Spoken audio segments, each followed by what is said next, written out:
Assalamualaikum warahmatullahi wabarakatuh. Kami dari kelompok 5, pada kesempatan kali ini kami akan mempresentasikan tentang peran pemerintahan dalam sudut pandang promotor kesehatan. Yuk kita simak videonya. Peran pemerintahan dalam sudut pandang promotor kesehatan.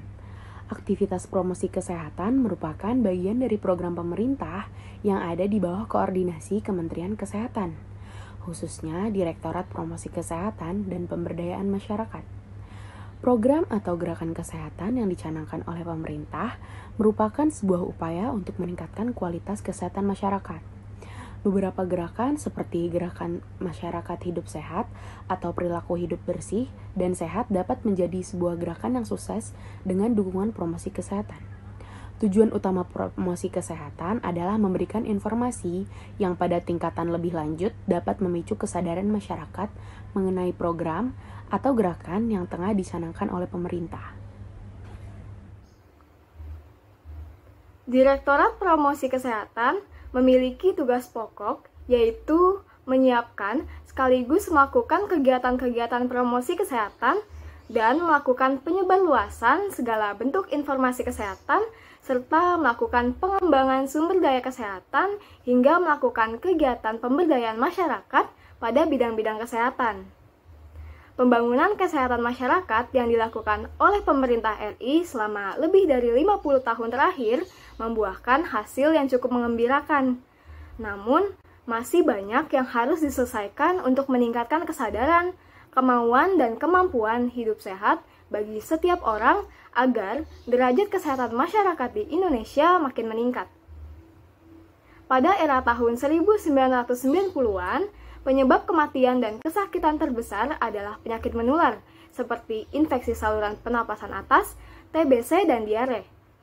Namun, sejak tahun 2010, penyebab terbesar kesakitan dan kematian adalah karena stroke, jantung, dan diabetes atau kencing manis. Meski sudah ada Undang-Undang Nomor 36 Tahun 2009 tentang kesehatan yang berisi kesehatan adalah keadaan sehat baik secara fisik, mental, spiritual maupun sosial yang memungkinkan setiap orang untuk hidup produktif secara sosial dan ekonomis. Yang kedua, sumber daya di bidang kesehatan adalah segala bentuk dana, tenaga, perbekalan kesehatan, sediaan farmasi dan alat kesehatan serta fasilitas pelayanan kesehatan dan teknologi yang dimanfaatkan untuk menyelenggarakan upaya kesehatan yang dilakukan oleh pemerintah daerah, dan atau masyarakat.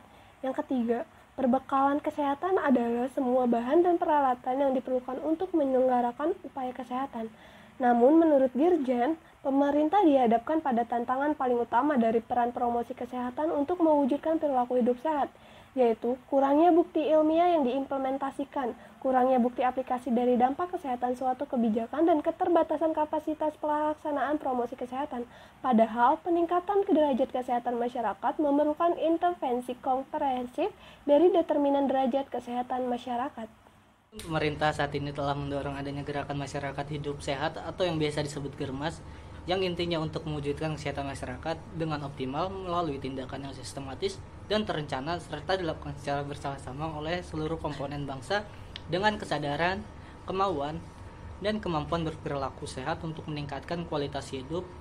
Dan seharusnya pemerintah pusat dan daerah harus mendukung upaya tersebut dengan menyiapkan sarana dan prasarana seperti kurikulum pendidikan untuk usaha kesehatan sekolah, fasilitas olahraga, sayur dan buah, ikan, fasilitas kesehatan transportasi, kawasan tanpa rokok, taman untuk beraktivitas warga, dukungan iklan layanan masyarakat Car Free Day, air bersih, uji emisi kendaraan bermotor, keamanan pangan, dan pengawasan terhadap iklan yang berdampak buruk terhadap kesehatan. Selain itu, terdapat beberapa hak-hak dasar lainnya yang sangat berkaitan erat dengan hak atas kesehatan. Misalnya, hak untuk melindungi diri sendiri, yang pada hakikatnya merupakan hak individual yang kemudian menimbulkan hak-hak lainnya, yaitu yang pertama, hak atas privasi yang merupakan hak atas kebebasan dan keleluasaan pribadi, serta yang kedua, hak atas badan diri sendiri.